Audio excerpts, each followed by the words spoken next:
Oi gente, tudo bom com vocês? Espero que esteja. Vamos começar a nossa aula de hoje. Nós ainda estamos tratando sobre as bactérias, então vamos lá. Hoje nós vamos estudar as doenças que são causadas por bactérias. Não vamos ver todas, mas vamos ver algumas e as outras que faltarem vão ficar para a próxima aula quando a gente vai concluir o capítulo, tá certo? Então vamos lá. Doenças causadas por bactérias. Durante a Idade Média, houve uma epidemia que devastou a Europa, matando quase metade da sua população. Estima-se que, durante os 5 anos em que a doença atacou o continente, 30 milhões de pessoas tenham morrido, conhecido como a peste negra ou peste bubônica. Na Idade Média, houve não só uma epidemia, podemos chamar de pandemia, porque atacou vários e vários lugares do planeta, mas principalmente a Europa, né? Então, vamos chamar de epidemia mesmo, como o livro falou. Houve a epidemia da peste negra, que dizimou metade da população da Europa. Você sabe o que é metade? É tipo, se você tem uma família de 5 pessoas, é praticamente certeza que uma pessoa da sua família faleceu. Então era tipo, todo mundo que tinha aí, que tinha uma família, perdeu alguém para essa doença terrível. Mas como? A doença que nós temos hoje, a pandemia que nós temos hoje não é de um vírus? Sim, mas nessa época era de uma bactéria. Então, essa doença a gente conhece como peste negra ou peste bubônica. Vamos lá. Essa doença era causada por uma bactéria, embora na época ninguém soubesse disso, acreditando em várias outras causas imaginárias em meio ao desespero. A bactéria se chama Yersinia pestis, pestis Yersin, em homenagem a Alexandre Yersin, o cientista que descobriu a causa da doença, e era transmitida pelos ratos, conhecidos no Nordeste como gabirus. Ou seja, era uma bactéria transmitida pelo rato. Na época, ninguém sabia que se tratava de uma bactéria, porque ninguém tinha conhecimento do que era uma bactéria, do que era um vírus. Eles achavam que era um castigo de Deus, achavam que era o fim do mundo, que era algo sobrenatural acontecendo. Eles não tinham o conhecimento que nós temos hoje sobre o que é uma bactéria, sobre o que é um vírus, sobre as suas formas de transmissões, sobre suas formas de prevenções. Eles não tinham esse conhecimento. E outra coisa, a situação sanitária também dessa época era extremamente conturbada. Por quê? Eles não tinham o costume que nós temos hoje de cuidar da higiene, de higienizar as mãos, de tomar banho frequentemente, de higienizar os alimentos. Eles não tinham geladeira, então a carne que eles comiam ficava muito tempo ali exposta. Muitas vezes eles tinham que comer a carne podre. Por quê? Porque eles não tinham como armazenar como nós temos hoje. Então vocês têm que entender que a situação sanitária deles é muito diferente da nossa. Eles não tinham como escovar os dentes, porque ainda não existia pasta nem escova, sabonete também não existia. Então, tudo isso afetava diretamente na saúde, porque vocês sabem que a saúde ela está totalmente ligada à nossa higiene, não é? Então, vamos lá. Todas as guerras já travadas no mundo juntas não mataram tantas pessoas quanto as doenças causadas por bactérias, chamadas de bacterioses. Essas moléstias hoje são combatidas com antibióticos, remédios que inibem a reprodução das bactérias. Ou seja, por mais que tivessem havendo guerras naquele momento e que já tivessem havido guerras também, nenhuma matou tanto quanto as doenças causadas por bactérias, como a gente conhece, bacterioses. Esse é o nome científico para doenças causadas por bactérias. E hoje em dia a gente acha tão simples resolver um simples remédio, um simples antibiótico que a gente tomasse, teria evitado grande parte das mortes. Mas como eu já disse e repito, Não tinham naquela época o conhecimento que nós temos hoje, não tinha a medicina, a ciência, o conhecimento sobre esses microseres. Então, para eles era tudo bem mais complicado. Então, esses antibióticos inibem a reprodução das bactérias, permitindo que o sistema imunológico enfrente a doença com mais eficiência. O uso de antibiótico deve ser orientado apenas por médico, pois, se a dosagem ou o tempo de uso do remédio não forem corretamente seguidos, o ciclo de reprodução da bactéria não será atingido e a bactéria se fortalecerá, tornando-se resistente a esse remédio. Ou seja, se por acaso você toma um antibiótico sem prescrição médica ou você não segue ali à risca o que o médico lhe disse, você pode gerar um efeito reverso. Por quê? Quando você toma errado, é capaz da bactéria se acostumar com aquele remédio, então ela não vai morrer e, pelo contrário, ela vai se tornar mais resistente a ele. Ela vai virar uma superbactéria dentro do seu organismo, matando mais ainda a sua célula e tornando-se mais difícil ainda de solucionar, já que o antibiótico não vai resolver. Por isso que remédios como antibiótico, eles só são vendidos com receita. Você já foi numa farmácia, você levou uma receitinha, deu a pessoa que estava ali atendendo e ela pegou o remédio e devolveu? Pronto, então se tratava de um antibiótico com certeza. Então, é necessário muita atenção. Pessoas que muitas vezes sentem uma dor na garganta e tomam aquele remédio, amoxicilina. Tomam amoxicilina sem prescrição médica. Tá erradíssimo, porque ali, se você tiver uma bactéria no seu corpo, mesmo que não seja na garganta, mas você tá com uma bactéria no estômago, pequenininha, que não tá lhe fazendo mal, você nem sente, você nem sabe que tá com ela. Mas sem você tomar esse antibiótico e ela aí se fortalecendo, ela pode causar um mal muito grande e uma doença pior ainda do que a sua dor de garganta. Por isso que não devemos tomar remédios sem prescrição médica. Sempre devemos nos atentar a procurar um médico, ver o que ele vai receitar e sempre lembrar de tomar tudo na hora certinho, porque se você tomar fora de hora também vai lhe prejudicar. Então vamos lá. Mas somente algumas bactérias causam doenças aos seres humanos. Elas recebem o nome de patogênicas. As bacterioses podem ser classificadas em dois tipos, endógenas e exógenas.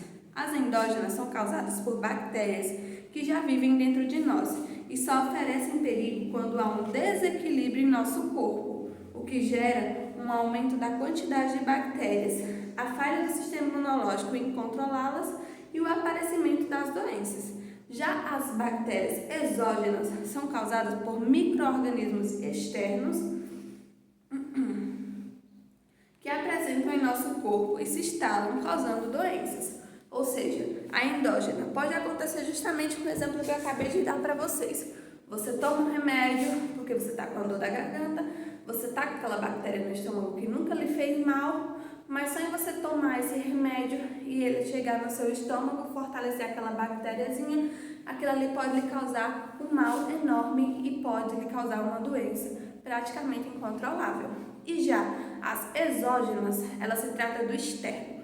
Por exemplo, você está na rua, pegou ônibus, mexeu em dinheiro, cumprimentou pessoas, mexeu em loja e vai comer um salgado. Quando você pega aquele salgado ali com suas mãos e você leva até a sua boca, pode ser que ali nas suas mãos haja uma bactéria e você colocou para dentro. Então aquilo ali pode lhe causar um mal enorme. Por isso a importância de higienizar as mãos antes de consumir os alimentos, para não causar esse tipo de doença, esse tipo de problema. Sempre procurar higienizar as mãos antes das refeições. As principais portas de entrada das bactérias no corpo humano são a boca, a narina e os órgãos genitais e os ferimentos. Você já viu quando você está com um ferimento já cicatrizando, que coça, e sua mãe fica, menino, para de coçar. Menino, para de coçar isso aí. E você fica mesmo assim coçando. Pronto, sua mãe está corretíssima. Por quê? Porque ali, imagina, você tá com aquele ali cicatrizado, já tá com a casquinha, né, a ferida, mas você continua coçando, coçando.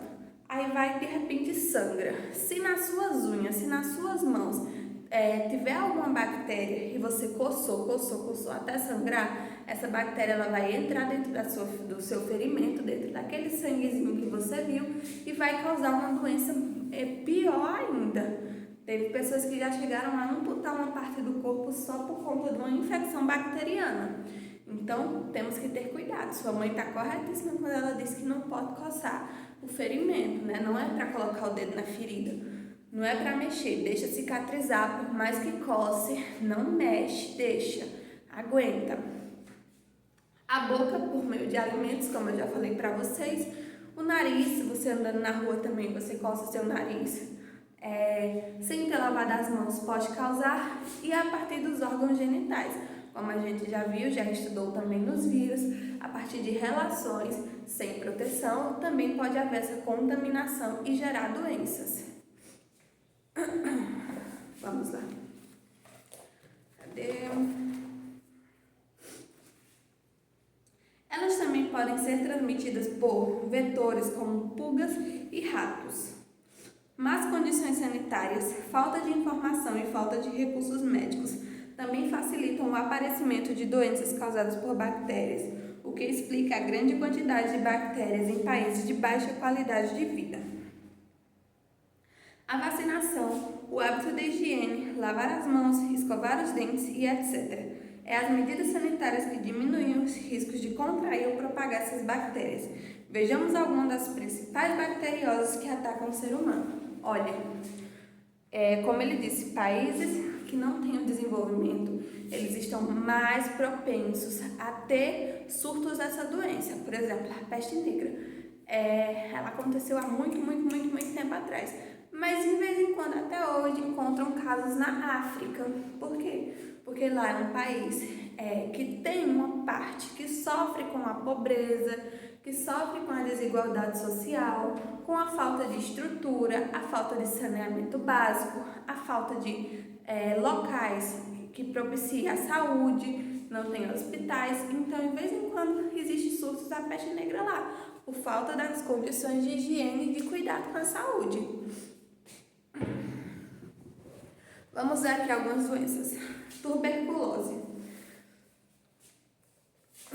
A tuberculose é uma doença que ataca os pulmões e ela é causada pelo Bacillus com, aqui está o nome dela, Mycobacterium tuberculosis. Ela é adquirida através do contato com a saliva contaminada pela bactéria, que pode ocorrer quando o doente espirra, tosse ou até mesmo fala.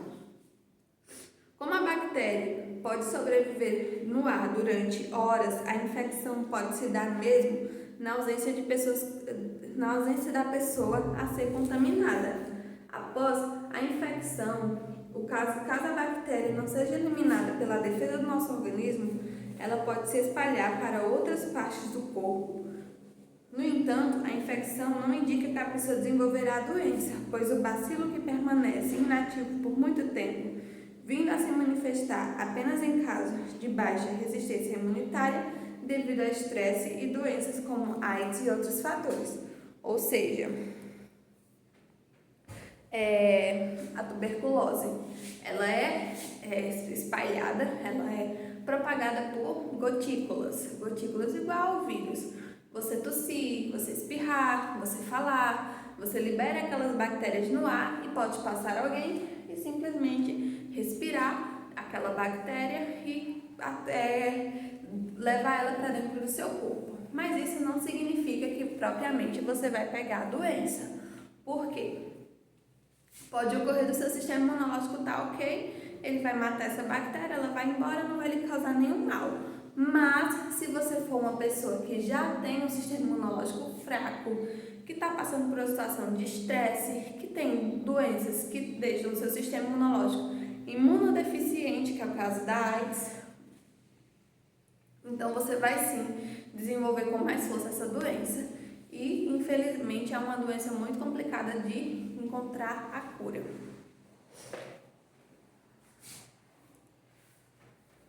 Principais sintomas: tosse, acompanhada de muito catarro, escarro com sangue. Vocês já devem ter visto a pessoa no filme aí, tosse, tem sangue na mão. Febre, suores noturnos, perda de apetite, perda de peso e fraqueza. A vacina BCG é uma forma de prevenir a tuberculose, embora não seja totalmente eficaz. Para se diagnosticar a doença, podem ser realizados vários exames diferentes. Um dos mais utilizados no Brasil é o teste do tubelínico, também chamado de reação Matos. O que é essa vacina BCG? Se você olhar para o seu braço, você vai ver que você tem uma marquinha de vacina aqui, ó. É a primeira vacina que você toma, essa que deixa essa marquinha no seu braço. Ela vai prevenir contra a tuberculose, porém, ela não é 100% eficiente.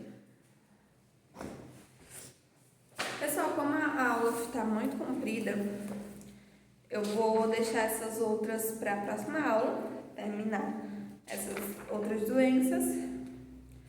E aí a gente vai continuar na próxima aula. Hoje a atividade que vocês vão fazer é a questão 6 e 7, da página 65 e 66, tá bom?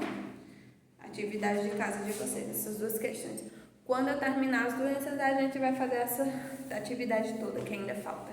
Se Deus quiser, na próxima aula nós vamos encerrar esse capítulo e passar para o outro, tá bom? Eu sei que é bem extenso, cheio de coisinhas, né? Mas tudo bem. Próxima aula também vou pedir a vocês um resumo sobre todas essas doenças. Vocês vão escrever no caderno essas doenças, principais características, forma de contágio, mas isso é para a próxima aula, tá bom? Aí eu vou pedir, igual eu fiz com os vídeos, certo? Que é para vocês fixarem na cabeça de vocês esse conteúdo. Então por hoje é só. Um beijo, fiquem com Deus e tchau.